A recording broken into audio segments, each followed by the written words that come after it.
Welcome everybody to Citizens United with John and Noelle. Well, as you can see, no Noelle tonight. She's Robin's here though. She's I'm here. She's she went to something for Tessa, right? Yeah, Tessa's got a big performance tonight in Buffalo. Yeah, in Buffalo, right? So the whole family went, of course, to support. So that's cool. Hope everything goes well. If it wasn't for the show, we'd be in support. We'd be there too. Yeah, and you're not feeling well. Maybe if you were, got to get you feeling a little better. Yeah. I'm just glad that you're here. Happy to be here. What else? Oh, this is episode 1. Last Monday night, I was last Monday night staggering home from the hospital. That's right. Yeah. That's right. After 3 days. Episode 168. And before I get to our guests, I want to remind everyone about our stars. So if you like what we do here and want to support us, 99 cents gives us 100 stars. That 99 cents just goes into trying to buy new equipment, paying for like our StreamYard thing and all that. So yeah, 99 cents gives us 100 stars. We accumulate enough stars, Facebook will give us advertising opportunities. So, and feel free if you want to do more than 99 cents. You could do $5 gives us 500 stars, stuff like that. Yeah, it's weird today, Robin. I'm in my sports background. I know. I couldn't really figure out another one, so here we are. Weird not having Noelle too, huh?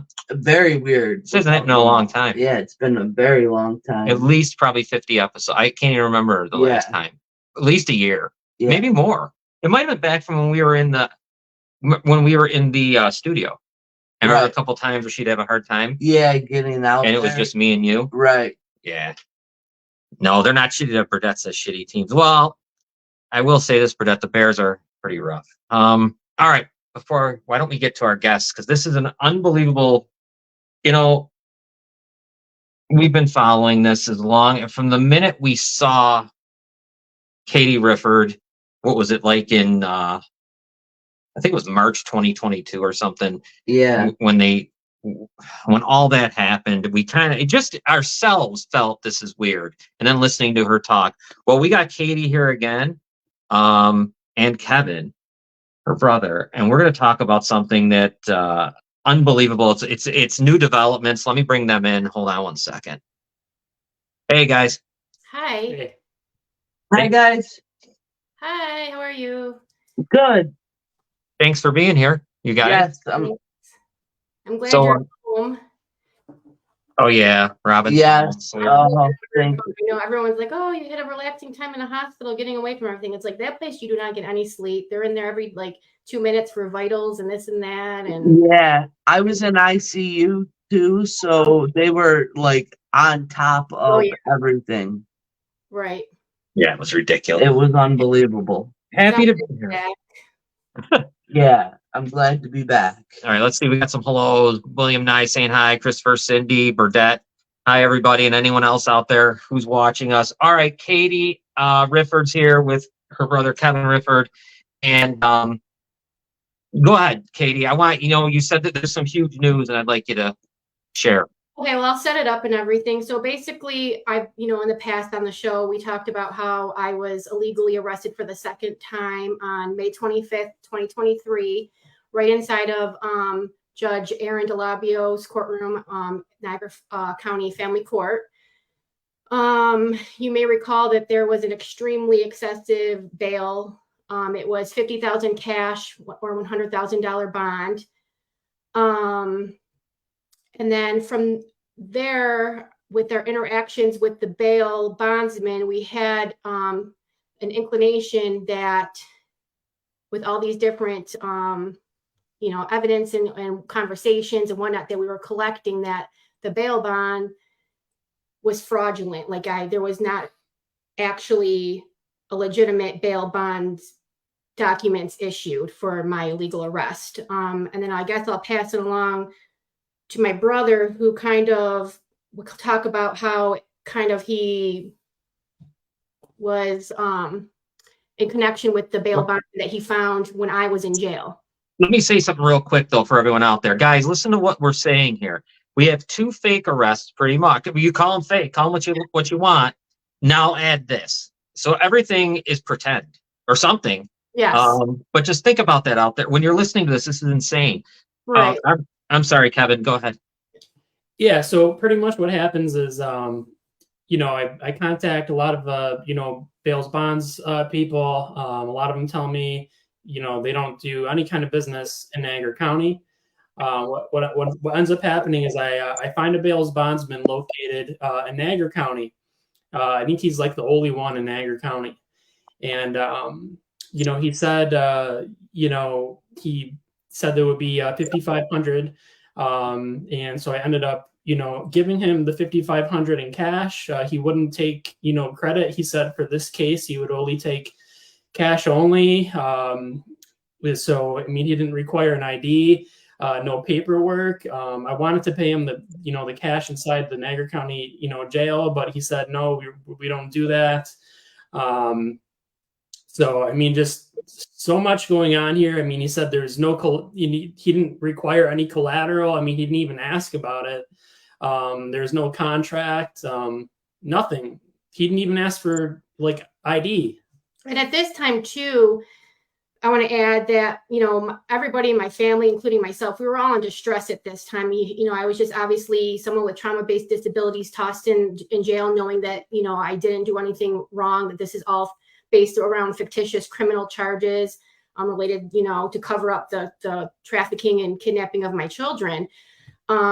So everyone's in distress because I'm not eating in jail. I'm not taking my medication for physical ailments that I have, you know, been diagnosed with.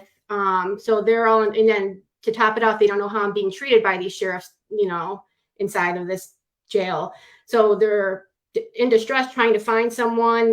And I think we even played in the past or discussed in the past on the podcast how nobody wanted to, no bail bondsman touch Niagara County, pretty much. Like they said that, you know, it's all about the money in Niagara County and they're extremely difficult to work with. So my brother was calling these places and was like, I don't know if I'm going to be able to get her out. And I don't know if there's anything that, oh, and then my brother also at that time called, when he called other bail bondsmen, they're like, yeah, we would take collateral, at least a house title, car loan, or not car loan, car titles, that kind of thing. Yeah, I mean, so that's pretty much, you know, what happened. And, you know, I found it very, you know, suspicious and odd, but at the same time, this man is a licensed, you know, bails bond agent because I looked up the license. Mm-hmm. Yeah, we have like a whole website in New York State that you can verify. So, I mean, my brother did, you know, what any person would do in that position, quickly verified, okay, this person is legitimate on the site. You know, I'm just going to pay this person. They're saying 5,500. I can get the cash right here and to get her out, like you know, as soon as possible. So then when he arrives, my brother, I'm already standing outside of the jail. They released me without payment. That this is the Niagara County Sheriff's Department. I'm standing out there. I have a phone call to my mom that I made, and I'm like, she wasn't able to answer because she didn't recognize the telephone number. And I left a message, which she still has on her phone to this day, that says like, you know, what's going on? I am standing outside of the jail. There's nobody here. Like, I don't know what the plan is. Right. Whatnot. So my brother shows up eventually. The bail bondsman guy is there in the parking lot. He pay him the money, and then we go about our business. Did the bail bondsman find it odd that you were already out front? No. I think when he told my brother, he called and says, oh yeah, she's already out. Is she the one standing out in the black dress? My brother's like, I don't remember what she was wearing. Like, so I don't know. So, you know, we paid him, kind of documented our interaction with him so we would have that in the future, because that's, you know, when you live in our situation, that's what you have to do, unfortunately. It's not what you know, it's what you can Right. prove. Yeah. So we leave, and then I guess I don't know if you want to, do you want him to play the bail bondsman audio now? Or Yeah, sure. I think do you want to was play good. that, insert that audio that we have from him? That was that. Yes. And I hope it's going to be the right one. It'll be that first one I played for you. Yes. Okay. All right. Let me see if I can put a background up so people don't have to hold on. And then I'll play it. 1 second. Okay.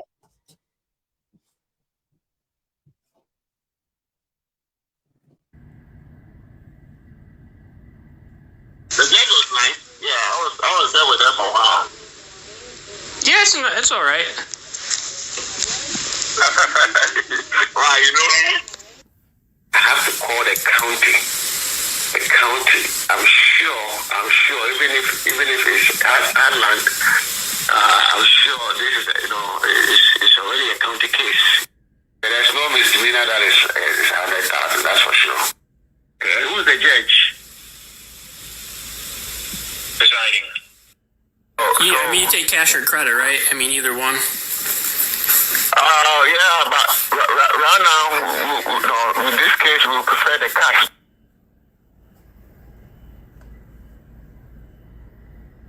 I would be willing to repay to have the records recertified correctly. That's still my stance. So I'm just wondering, why weren't the records that I, were alluded to that I could be able to have, not be able to be individually certified today? So the judge, last time the papers were certified as a whole, because it's a document, those bail papers are a document altogether. So certified as a whole. The judge said not to certify each document, so I'm just being done as I told.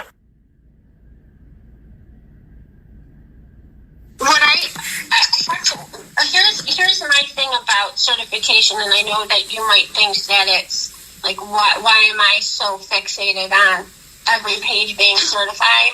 Because a court could take any document out of a file and there would be no record of it from our end that this document was in your file, in your possession.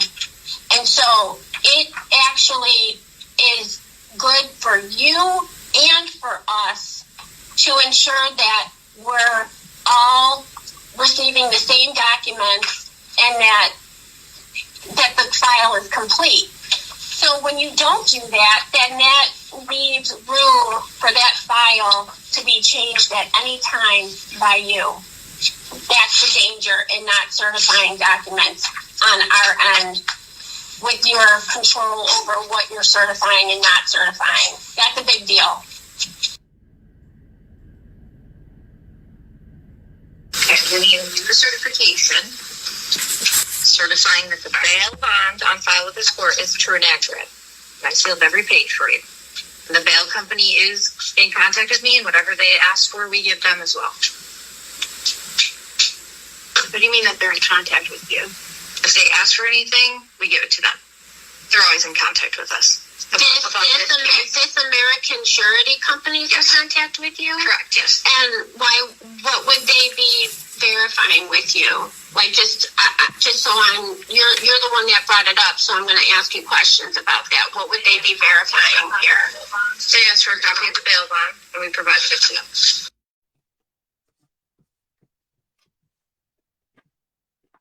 Okay, hold on 1 second. All right, we're back. All right, so Yeah, so just to recap what we saw, basically, the first part of it was the interaction with the bondsman that you heard. And one thing that we kind of wanted to ask like viewers was when the bail bondsman asked the Niagara County Sheriff's Officer who the judge is, he says presiding. So what does the audience think about that? Like when someone says presiding, like he didn't list a name of the judge, he just said presiding. I mean, I know the definition of presiding and everything like that, but I just wanted to see what, if anyone out there had like their interpretation of that would be. But in the meantime, too, you hear Trinity Depp. She is the court clerk at the Heartland Town Court. And I guess, well, my brother had reached out to her in the past wanting the bail bond documents certified by the court, because like at this time,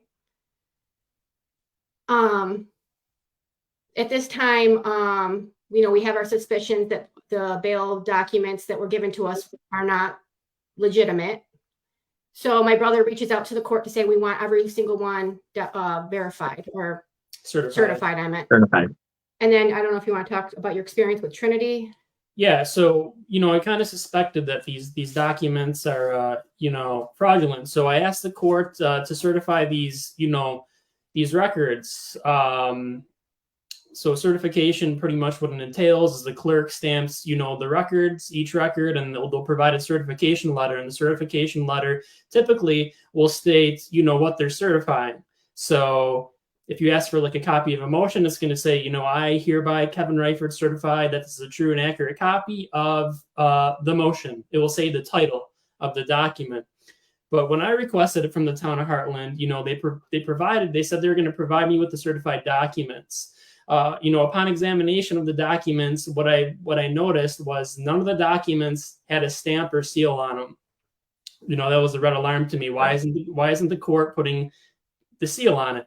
Right. Additionally, the certification letter that the court provided only made mention of one document being certified. There was 5 documents that I requested, yet it only said certifying a document. So I don't know what other people think of that, but if you're saying you only certify a document, to me that means a document. Right. Additionally, on the certification letter she provided, it didn't make any mention of the case number, the docket or case number, anything. So you could literally apply that certification letter to any case there. Nothing stopping anyone, from doing this, except the clerk putting the docket and case number on there would obviously prevent someone from doing that. So that was also an alarm for me that they're just not doing the proper certification. And I'm trying to figure out, why would that be? Yeah, why would that be? Don gives an answer here. The one overseeing the case at the time. Right. So if the sheriff's officer is directly saying presiding, does that mean that the Niagara County Sheriff's Office is the one presiding over my case? Right. Right. A thought to ponder. I would interpret it that way. Right. Because that was our first, automatic thought that came to it. They didn't say Justice Joanne Sullivan is presiding Heartland Town Court. He just said presiding. So yeah. Weird. When you put this all together with everything, with 2 fake arrests, along with everything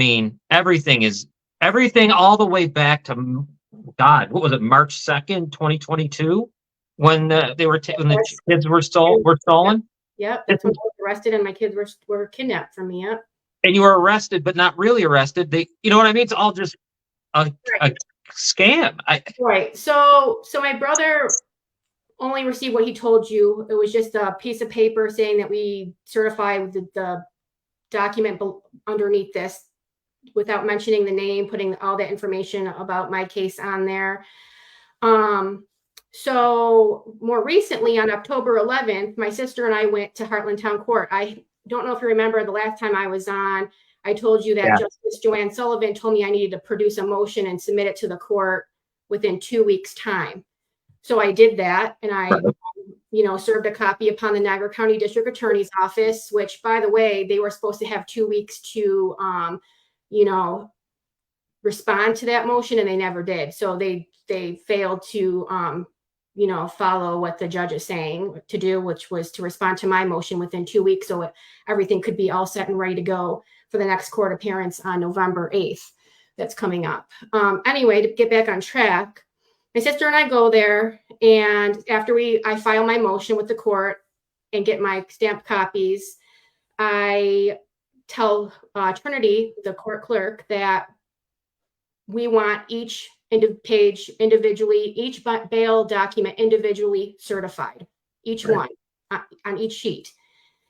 after some going back and forth, how, her boss, she has to check in with her boss and this and that, she realizes that we're not going to go away. So she gets on the phone and she calls the judge, Justice Joanne Sullivan, on the phone, which I presume she was at her home. One of the first things that she asked Joanne Sullivan is, do you still have the file with you, her file with you?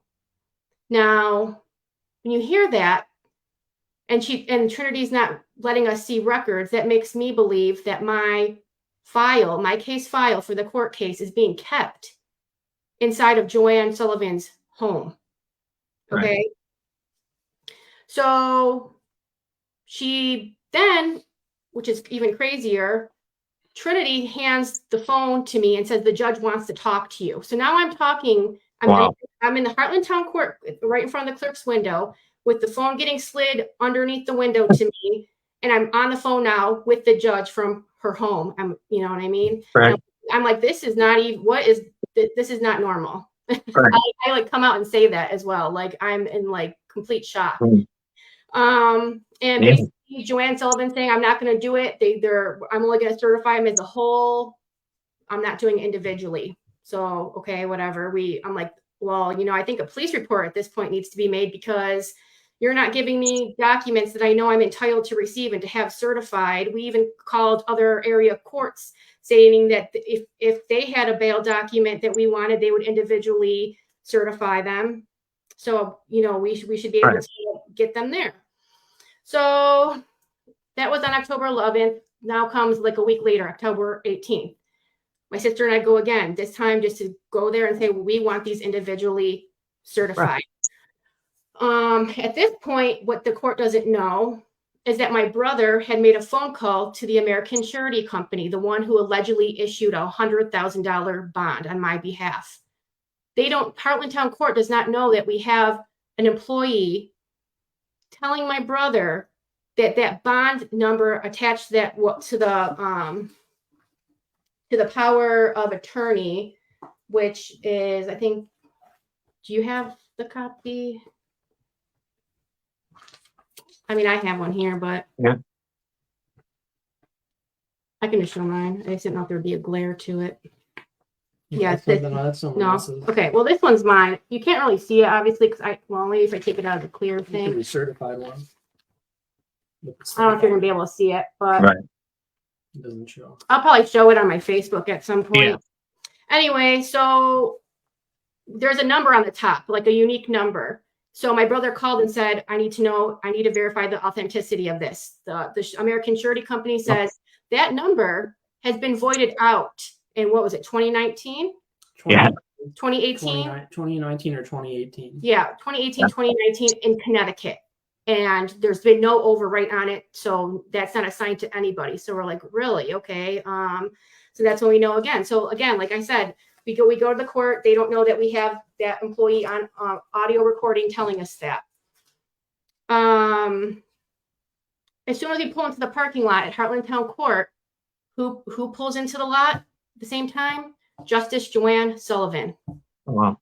I look over to her to the right of me. She's staring right at me. She knows that we're there, everything. Really weird. My sister and I leave the car, we go into the courthouse, and we told Trinity, we need individual certified copies. And I think that's what you heard in the audio right there, of my sister saying, I don't understand why this court is not, issuing this. All a certification is saying that this is a true and authentic copy that's being maintained by the court. That's it. So what's the problem? Finally, before finally, Joanne Sullivan comes through the back of the courthouse wearing a Buffalo Bills Zubaz loungewear, looks completely disheveled, like she wasn't even going to be reporting to work that day, but we were there, so we knew we were there. I don't know. So after some whispering in the corner between Trinity and the judge, finally they issue raised seals on each and every document, basically with the town court seal. It's a raised thing, basically saying that that's a true and authentic copy of the bail bonds documents. Okay. So Trinity, as you heard in that audio that you just played, admits that the court is in constant communication with that American Surety Company. Okay, she says, "Yep, we're in constant communication. I just sent them over some documents that they wanted." So at that point, I'm thinking in my head as she's saying it, I'm like, "Wait a minute, she just incriminated herself because we have audio now from the American Surety Company that's saying that bond has been voided out years ago, and she's telling me that she's in communication with them, the Heartland Town Court. So how could this be?" So after we get what we need from Heartland Town Court, and I add to Justice Joanne Sullivan to tell her husband Tom to stop friend requesting me on Facebook because major inappropriate and whatnot. But so we leave, and I tell my sister, I'm like, I really feel like this needs to be a police report because fraudulent activity upon information and belief is occurring with these bail documents. And, this court seems to be, doing a lot of deceptive behaviors that leads me to believe that they're part of this. So we immediately drive over to Middleport Police, who would preside over that have jurisdiction over that area. And I go in there and I'm like, I need to report a fraudulent, what I believe to be a fraudulent bail document. Right. And I think you have the audio for that one. I do. Here. Let me play this audio. I hope it's the right one, and then you can take a break for a second so people can hear, and then I'll have you describe. But I think you already described a lot that we're going to hear. Right. Hold on 1 second. What's the regulation in New York? Is there supposed to be a demeter application and agreement? You know what? You'll have to talk to Gary sometime. I don't know the rules for every state. Talk to who? Sorry. Gary. He's Oh, Gary Logan or Gary Logue? Yes. Okay, sure, yeah. Just a moment.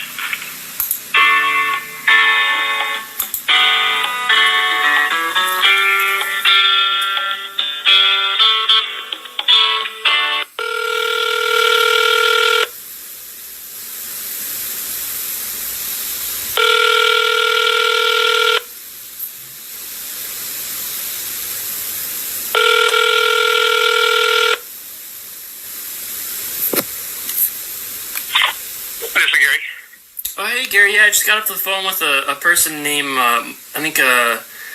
Melissa Adams, and I had a question. So I'm wondering, for New York State, does New York State, is it essentially, do you guys always get a demeter application and agreement from the bail's bondsman? Not necessarily. They keep that there locally. Sorry, what's that? Not necessarily. They keep that there locally. Who am I speaking to? Yeah, you're speaking to a resident of New York State, and I'm. You don't want to tell me your name. I'm getting the conversation. Oh no, I'm gonna tell you my name. Are you ready? Why would you end the conversation, Gary? I'm gonna tell you my name. Are you ready? He hung up on me. All I'm saying is that even if it's fraudulent, what do you do with that? Maybe get Judge Sullivan in trouble, but if she's not going to get arrested, we're not going to let you file a report.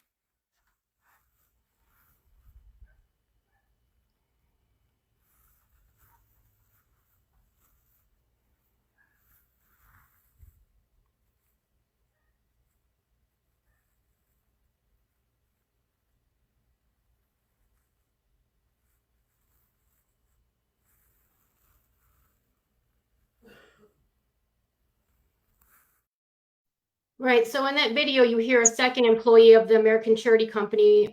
Basically, she transferred my brother over after she had admitted that, again, that was voided out. She transferred him over to Gary Logue, who is the vice president of the American Surety Company, which is located, I think, in Indianapolis, I want to say. Indiana.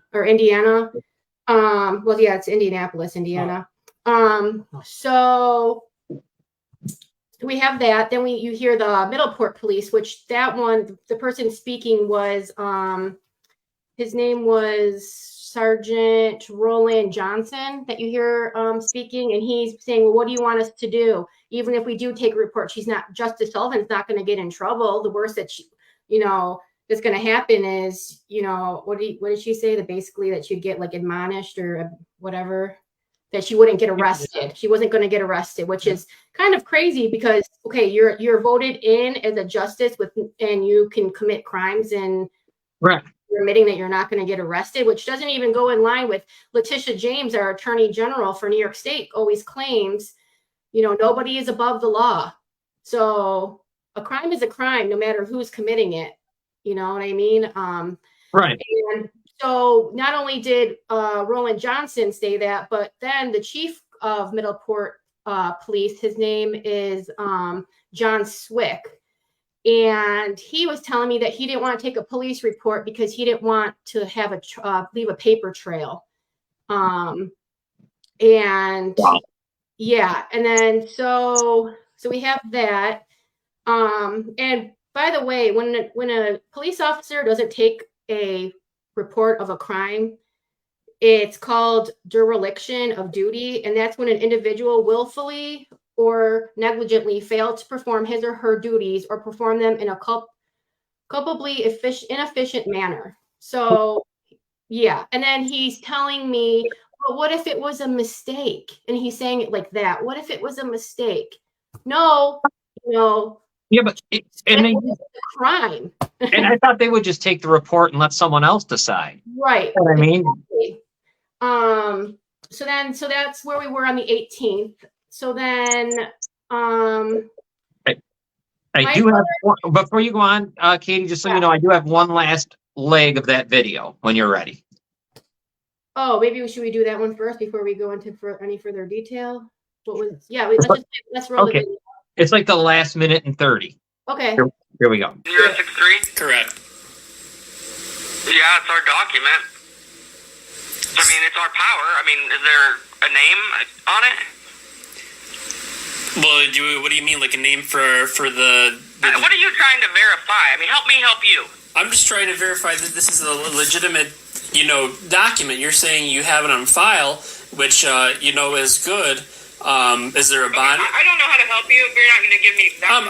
I'll give you more information. What's the bond amount on the bond on the American Surety Company Power of Attorney document that I just stated? It's voided on our end.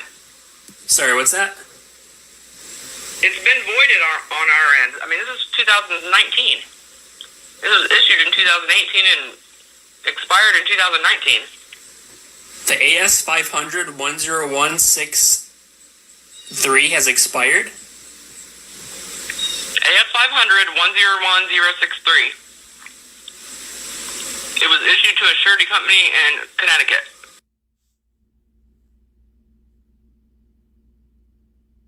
Actually, I'm showing that was a voided bond from 2019. Okay, and what was the amount? There was no amount. The bond was voided. It means it wasn't issued. Was it ever rewritten? No. It was voided. Yeah. Wow. Yeah, that's exactly what you were just explaining before. Right. So we had 2 employees there who verified. Then we had the vice president who, for some reason, decided to hang up on my brother, which leads me to believe why would you behave that way towards someone who's just calling to ask questions, basic questions about bail bonds, surety bonds that they're about, their company issues. That doesn't seem like a normal response. If anything, if they felt like they didn't want to give out specific information, they could say, we can only give it to the, defendant or what have you. But to hang up on someone like that seems oddly weird and overly defensive. So I don't know.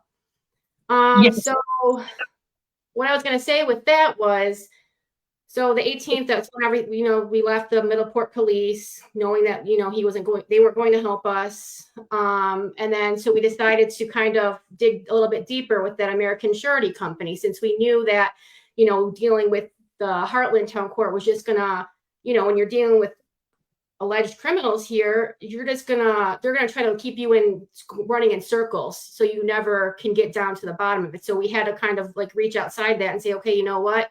Let's put some flames under the feet of this other people like the American Surety Company and put some pressure on them to find out some more information. So my brother tried emailing. For some reason, his emails were rejected to the certain employees of the American Surety Company. So then I decided to send an email to a different employee at that place. And lo and behold, on Friday, which was, let's see the date here, the 27th. So Friday, October 27th, I opened my email around like 4:30 in the or I guess it's technically afternoon, late afternoon, and I get a letter from the American Surety Company. Sure enough, Gary Loeb, the same one who hung up on my brother, saying basically that, and there's a clip in the video which might have come up too small when people watched it, but we will have it posted up there. If anyone wants to watch the video, I know it is on YouTube as well. And they could probably see it better from whatever device they're watching from. But basically it says, where is the part where basically she admits that it's fraudulent? Basically, in a nutshell, Gary from the American Surety Company admits that the bail bond document, the power of attorney document that was allegedly from the American Surety Company is completely fraudulent. Okay. And it's crazy because he says that he admitted to being in contact with the court, with Trinity over the court clerk over on October 17th. But how would that be? Because on October 18th, if you don't remember, my sister and I were there, and never once did they ever say these documents were fraudulent. In fact, they gave us certified ones. Right. I don't know if something you want to add to it, but yeah. So that's a great question. I mean, he's saying he talked to the court on the 17th, right? Yes, October 17th. And then you guys went there the very next day, October 18th, to press them to essentially get you certified records. And they did. Right. No. Well, why are they still giving you certified records of something they know would be right? Because in false? here it says that he encouraged the court to exercise diligence in its acceptance of documents, and if they want to question legitimacy of documents, that they should be reaching out. But trust me, Joanne Sullivan has worked in the New York court system. She even admitted to me that she worked in the county clerk's office on the first floor of the Niagara County Courthouse. This is someone who's very familiar with bail documents. So she can't get out of the thing of, well, we didn't know, or we're not part of this whole sham, because come on now. And then another shady thing that the Heartland Town Court was doing was that when they were giving us these, now that we know, fraudulent documents, they were excluding parts like of the document that say like this document, unless it has this, it's considered void, because you know what I mean, like a security feature. They would photocopy it without the security feature, knowing that would show us that it was like fraudulent, I guess, or along those lines. So they were doing things like that to conceal certain parts of these bail documents. So yeah. Let me ask you something, because of like you first. I know I'm going way back, but I just want to do something for people out there because like you guys never dealt with this before in your life, bail and stuff. No, I mean, I never even had a speeding ticket to my name, so this was all different. Just crazy experience with this. Yes. So you end up with a bad, it's a $100,000 bond, whatever. Now, the first thing you're supposed to do is go to the bail bondsman, right? That's what you would do to get you out. If it's on the lower end and you can pay the full amount on your own, you can do that. But for $100,000 bond, no one's going to have that amount to give up front. So yeah, the first thing you do is to contact the bail bondsman or woman. And now I have to go there with whatever money it is. It was $5,500, right, for you guys? Was that right? Which was even less than what they could have taken, because there's a percentage that they calculate by New York state law that they can take. and he asked for even less than that, which was like, yeah, it would have been $6,250 he could have collected, by law. But he only took $5,500, and I even called other bail people after, because I thought I was scammed, and they said they would have taken the full $6,250. They said they would have found it highly odd if I would have paid $5,500 and given no collateral. Yeah. So you pay that, right? No collateral, nothing. Now, how does it work? You'll know this. The bail bondsman gets the bond comes from American Surety, right? Is that how this works? Yeah. So like the bonds, American Surety, so essentially the bondsman's like almost the middleman. Okay. The bondsman is like the middleman, and then he goes to the surety company, who's pretty much the one, they back the money. Pretty much. I mean, the bail's bondsman will, come get the person if they, don't show up. But right. Ultimately, if no money's collected, then I believe it's the surety company that has to shell out the money. All right. So you get that. Now, so they get I mean, this is what's amazing. Everyone had to be blind to not know that was wrong. Yeah. I mean, willingly blind, because I don't know how they wouldn't know. You guys knew and never dealt with this before. Like, you knew it didn't look right, that it didn't look official, I guess. Yeah. Right. But then with the courts, and then, like I said, we went the next day on the 18th of this month to get documents. And then, they gave them, and they put the seal on it. And little did we know that the surety company reached out to them the day before. Never once did anybody at that court say, Katie, we actually just got news that this document here, this from the American Surety Company, isn't actually real. So we need to get down to the bottom of it. And here it is, October 30th.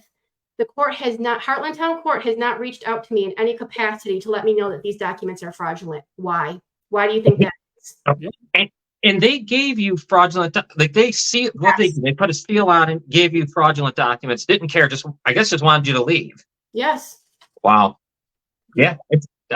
When you really, go ahead. No, I was just going to say, as soon as I got this letter in my email box from the American Surety Company, on official American Surety Company letterhead and all, signature from the Vice President, Gary Logue, I, reached out to you pretty much right away to say, I have big news here. We finally have concrete evidence in writing. Because, it's nice to have the audio of the two employees admitting it, but the audio plus this now letter in writing, you know what I mean? And then showing the misconduct of the Heartland Town Court employees, like. And the Middletown, the Middleport police don't want to. By the way, the Middleport police are contracted with Heartland Town Court. They're essentially the officers who are in the courtroom during proceedings. So those two men, the John Swick, the chief, and then Roland Johnston, the sergeant, both of those officers have been in my court appearances. And to be honest, they know more about my court case than I think I might. They were going down the list of things about my case, and I was like, wow, isn't your job just to pretty much stand there? And then, I did make a recent post about how John Swick, they like to, give him awards over at the Niagara County Sheriff's Office. So, he got Law Person of the Year one year and was, getting all warded up and everything like that. So, it's so mind blowing. And I know the people out there here, let me read something that Tammy said to you guys. Please continue. Tired of people believing they are above the law and have no course to repercussions, or government gives them nothing to fear. Well, yeah, you guys are doing it. Right. And it's just, obviously I want to be able to get justice. My family wants to be able to get justice for my children, Olivia and Mason, but we also want to make sure that these bad actors that are, filling these roles of law enforcement, judges, clerks, what have you, are removed from their position, because our country is in the way that it's in because of domestic terrorists like this, okay, that are thinking that the law doesn't apply to them, or that it won't catch up to them because who's looking into this? Where's the oversight or accountability? Okay, so when there is none, then we have to be that accountability. So, you know, from our end, that's what we're doing. Honestly, I kind of feel like my children have to be used as pawns in a way, because they have my children kidnapped and kind of, you know, I'm not allowed to have any communication with them in any form. I haven't seen them in almost 2 years, heard their voices. I don't even know if they know that I'm alive. And this is what they do. They take your children and then do all these crimes, thinking that not only will it destroy like your soul and every fiber of your being, but like that they can use those. So, oh, you better be quiet because we have your children. And if you want any hope of seeing them again, you better, you know, not expose us. But for me, they already did the worst, and that was taking my children. So what more can they do to me? So I just know that, you know, these people, not even people, I don't think criminals, are meant to be caught. They are meant to be caught for what they've done and, you know, who they are.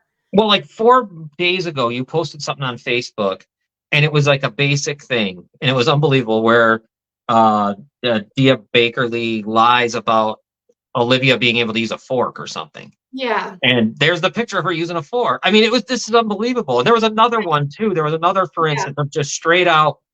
I think I've been able to, there's been like at least 3 different ones. There was the one, like you said, where he said that my oldest daughter, who is now 13, couldn't use silverware and just ate with her hands, like she was some savage beast.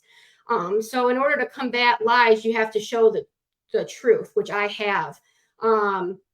And I showed pictures of not only my oldest daughter, who's 13, eating with a fork in a restaurant, but my then 4-year-old eating with a fork in a restaurant and his birthday cake. So there was that one. And there was the one where he said my daughter doesn't have asthma, which she was diagnosed from a very early age with that. She does use an inhaler as needed. She does get nebulizer treatments, you know, at certain times of the year. And then another one that he said was that my children, I don't know if he specifically said Olivia or not, that she doesn't know how to swim or ride a bike. So again, I counteracted his lies with the truth. And that just goes to show how this abuser, Peter Dyer Bakerly, was allowed to go into a court under oath, state all these lies with no evidence submitted whatsoever.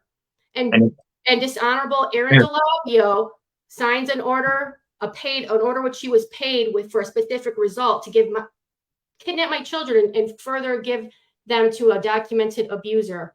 Yeah, and it's okay. It's just okay to lie. Yeah, more lies, and they're going to keep coming out and being shown with the truth, because it's not acceptable. It's actually a criminal. That's a crime to commit perjury under oath. So yeah, where's the Niagara County District Attorney's Office prosecuting that case?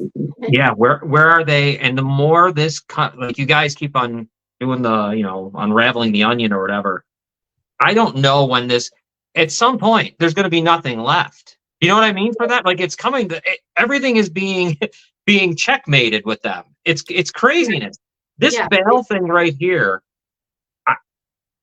I can't. Where does it go from here? Like, That's what we're wondering, because, you know, it's been crickets over at Harlantown Court. You know, like I said, the District Attorney's Office, Niagara County District Attorney's Office, they never responded to my filed motion that they only had 2 weeks to respond to. That 2 weeks is long gone. Another thing too that I wanted to add was the Niagara County District Attorney's Office. I essentially did like a FOIL request for my own records. Right. To 2018, I went to the Niagara County District Attorney's Office on 2 occasions before I was forced into hiding, looking for help. I brought in all my evidence. They passed it around amongst them all. You know, Assistant District Attorney Lisa Berry. There was Niagara County Sheriff's investigator Stephen Gatos. There was Niagara County Sheriff's Office Victims Advocate Kristen Berry, and then there was another Niagara County Sheriff's investigator Scott Gebhardt. They were all there. Okay, they passed around my evidence of all kinds of abuse, sexual abuse, child abuse, all, you name it. It was all there discussed. They passed it around. They called Peter Dyer Bakerly a monster, this and that. I have emails from Niagara County District Attorney, Niagara County Sheriff's Department, the investigator Stephen Gatos, who coordinated the meetings that we had there. And we talked about certain things that were discussed there. I have all those emails printed out, put in chronological order, what have you. So I reached out to the Niagara County District Attorney's Office more on the recent end. And I said, I want all my records.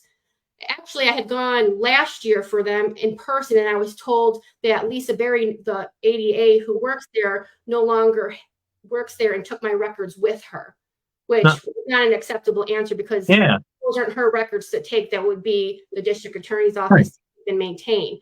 That's the responsibility because crimes were reported. So again, so this time I did it in writing. This was more recently.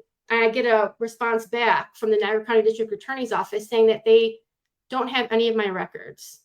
Now, that's a crime. It's called spoliation of evidence. When you purposely destroy evidence that you know is going to be used, like in a trial, for instance, like for me, it would have been used as exculpatory evidence to show why I was forced into hiding, which was to protect my children from imminent harm, after attempting to get help. So they completely went poof with the record. So, I mean, I did an appeal and we'll see how that goes. But all I know is they're going to have a lot of explaining to do because like I said, on my end, I have all the records of me being there. I have a witness who was there with me. And I have conversations that were documented in past emails with Niagara County Sheriff's Officer. So they're not going to get away with it. But it goes to show the evil, malicious intent that they've had to maliciously prosecute a mother who is innocent, knowing that, having this drag out for now almost 2 years. Okay, and now here we are. I'm on your podcast talking to you about the latest installment of what's going on here with bail bond fraud. Yeah, it doesn't stop. I mean, the whole thing. It's like we said a little bit ago in the beginning. It's all based on a lie. It all has been from the beginning. So it's almost like a liar, I guess, and like your friend, someone who's a liar that has to lie just to cover up the lie, and then they don't even know they lied anymore. Right, exactly. And it's insanity, man. But this is what they say when everyone, like, I don't know if you've heard of this, like, the truth always comes to light. And this is what they mean, because you can only, when there's so many people involved in so many lies, you can only keep it going for so long before it all starts unraveling. And here we are at this point. I feel like everything's starting to unravel. They're getting exposed for what they're engaging in, crimes. This thing with the bond is really, it blows my mind. I mean, I remember the day on Facebook, you pretty much predicted you were going to jail. Yes. And then you did at like 4:00 or whatever it was. And I remember seeing it. I remember seeing how much the bail was. And I'm like, oh my God, that's just, everyone that saw it on that stupid Niagara Mugshots page was going nuts. Like, who the hell gets this kind of a number? They made it look like I was, what was the word? Like luring, like children or something, enticement of a child. That's what they called it. Yeah. Yeah. And like making me look like I was like some deranged, like pedophile. Like that's absolutely like abhorrent that you would do that. Like make me look like with my own children, protecting them. Our days were no different. Like when we were forced into hiding than any other day from the day they were born. That was me taking care of my kids as I had done every day since the day that they were brought into this world. So well, let me ask you before I let you guys go. I wanted to ask you about Niagara Falls. Did you come here yet to court? Or I know there was supposed to be didn't they move something here? I'm forgetting. That was the appeal. I think you were talking. Okay, the appeal. So my last court appearance, I kind of put Joanne Sullivan on the spot, Justice Joanne Sullivan. And I was like, okay, I know that my case is not supposed to be there in Niagara Falls City Court. It's not supposed to be there. Cheryl Grundy, the prosecutor on this case, bogus case, knows it's not supposed to be there. And then Justice Joanne Sullivan's response is, well, I don't know. I don't coordinate that stuff. Why don't you try getting a hold of Christine Kibler? Now, if you don't remember that name, Christine Kibler, she's the chief clerk of the Niagara County County and Supreme Court courts. And I was like, wait a minute, you mean you mean Christine Kibler, the woman who told us that there was no criminal action related to this case? That's who you want me to call to find out why my case isn't there. So that's like my next venture is like, since we know this is all bogus, obviously they sent it over there to Fossil Land, Right. Niagara Falls City Court, just to kind of play around with it because they don't want it in a county court that would make it real. So I'm just going to have to, do some documentation and filing of stuff to let them know that I'm on to them. Well, they already know that, but They know. I'm on to them. Yeah, they know. They know. Let me ask you this before we go again. I got another question. What is it? Because what should people do like to help you? Would it be as easy as just sharing your information, or what would it, is there anything that anyone could do to help I know you? I do get messages like, what can we do? Like, we feel so helpless. And I know I haven't even been able to respond to all of them with all this stuff going on lately. And yeah. I think a lot of the thing is just sharing, helping get the word out, because the more eyes that are on this, eyes and ears, the better. If then, I do have a court case, appearance coming up on November 8th. It's a Wednesday at 10 a.m. at Heartland Town Court. I don't know what's going to be said or done there now that, this fraudulent bail thing has come to light. But if you have that time available, or, can rearrange your work schedules or whatever you have going on that day, that would be extremely helpful. I know that court watchers are highly effective, in helping, to have accountability, just having all those eyes and ears on the situation. And just sharing the Facebook post for now. There's always something going up, and keeping in the loop, I guess. Anything that you think, or is that pretty much? Yeah, I think that's pretty much. Shame on the bondsman, and shame on the court for passing off this document. Yeah. Do you here's I guess a question that's just goofy. I don't know. Do you get your money back? That's what we're wondering. They took $5,500, which some of that money came from my elderly disabled mother. So to sit there and fleece, further fleece, knowing that not only were on these fictitious criminal charges, but then you're going to take $5,500 of, my family's money while you pretend this arrest is real. Well, busted, you got caught. So everyone would go to, because Justice for Olivia and Mason is on there on Facebook. And of course, your own page, Katie Riford, because you can go on there right now and look at some of the stuff that you might not be able to see tonight. It's all there. Yeah, and I'll put the video will be put up. Like I said, it's on YouTube, but I'll put it up on the page, so it's accessible, whatnot. Well, guys, I appreciate you being here. I mean, I know we'll share this everywhere. I got to get it on Twitter, like I always do, Rumble and all those places. And I'm just hoping that one day someone just stumbles on, because at some point someone's got to hear this. I mean, I know they are hearing it, but we're just little here. Mm-hmm. I just want someone to hear it and really say, I don't know who that is, but I don't know, someone. Because this is. All I know is from our end, we're going to keep going. We're going to keep moving forward. We've made it this far, and we didn't get this far, just to make it this far. We're going to go for the long haul, and we're not stopping until my children, Olivia and Mason, are brought back home, rightfully so, and that individuals who partook in all of this sham fugazi are held accountable. So yeah. And that's going to be a hell of a podcast, because when they come home, that'll be great. And guys, when you're ready again, just call me anytime and we'll get you on.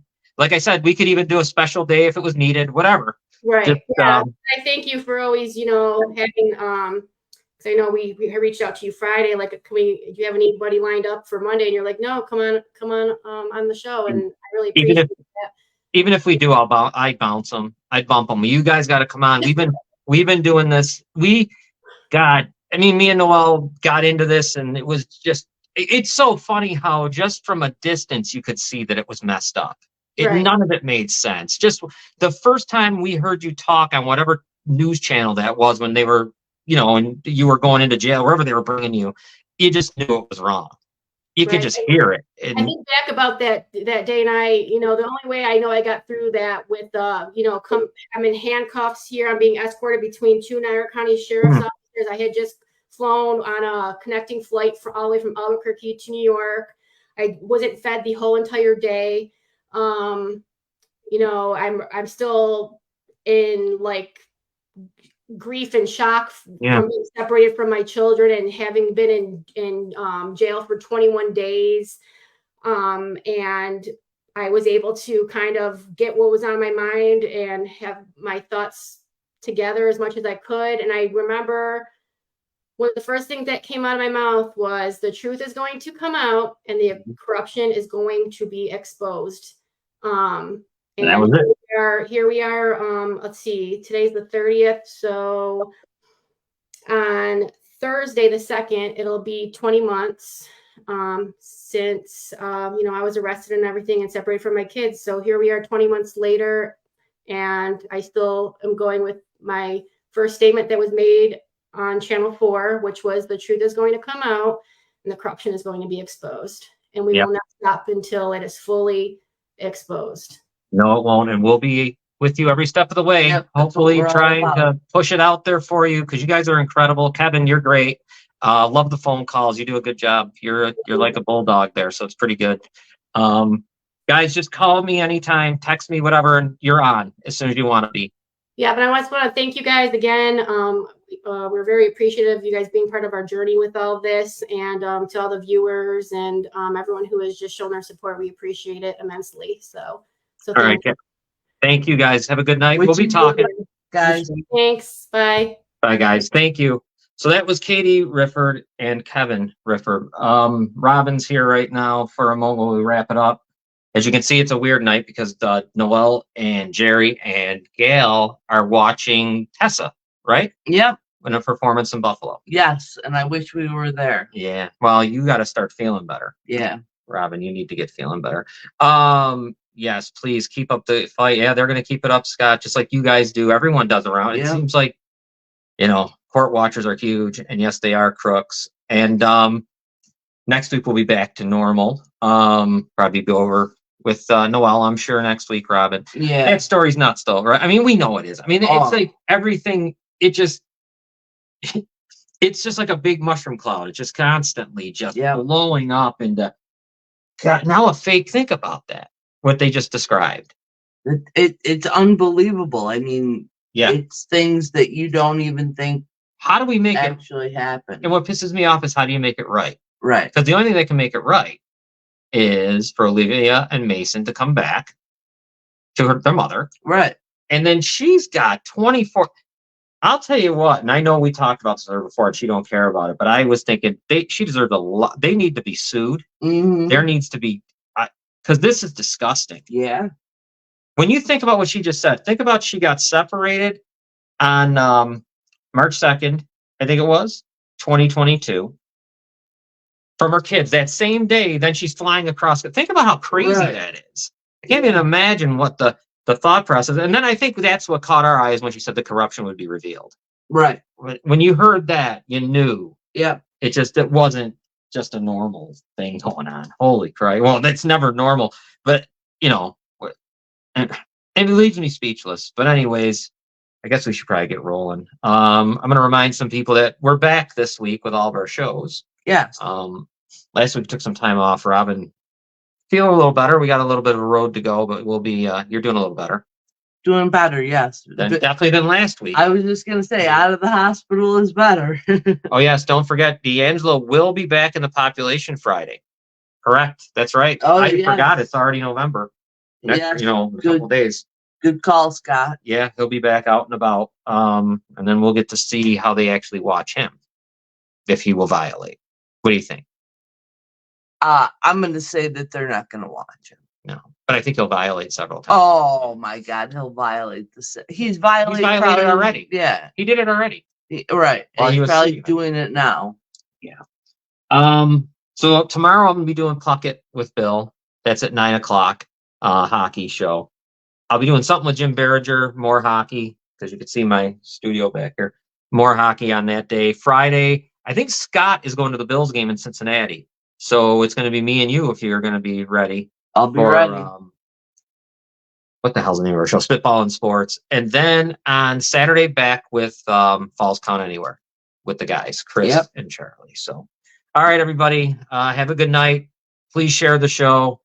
Katie Riford really deserves to be made. What's that saying? Like made whole? Oh my God. Yeah. She really needs to be. I don't know if there's a way that can happen, but the quicker they get her kids home to her, the better off things are. What a disgusting. I mean, what a strong. I give her that, man, too. What strength there. Yeah. After Oh my all God. these months, and just keep battling away. And you can't stop battling because why would she? She's not. And that's the one thing they didn't realize, I guess. They probably thought she was very vulnerable. Right. And if you're vulnerable and you don't have a family and all that, then they make it to where you just want freedom. Right. Because that's what they were trying to do to her. But none of it scared her. Mm-hmm. So she keeps fighting on. Let's see. Yeah, good for her. Yes, and happy Halloween. That's tomorrow. And be careful out there for your Halloween. It's going to be a miserable day, as usual, like every Halloween. Right. Check the kids' candy. Yeah, and watch the houses. All right, guys. Why don't we get out of here? Next week, Noelle will definitely be back with us. All right, everyone. Have a good one.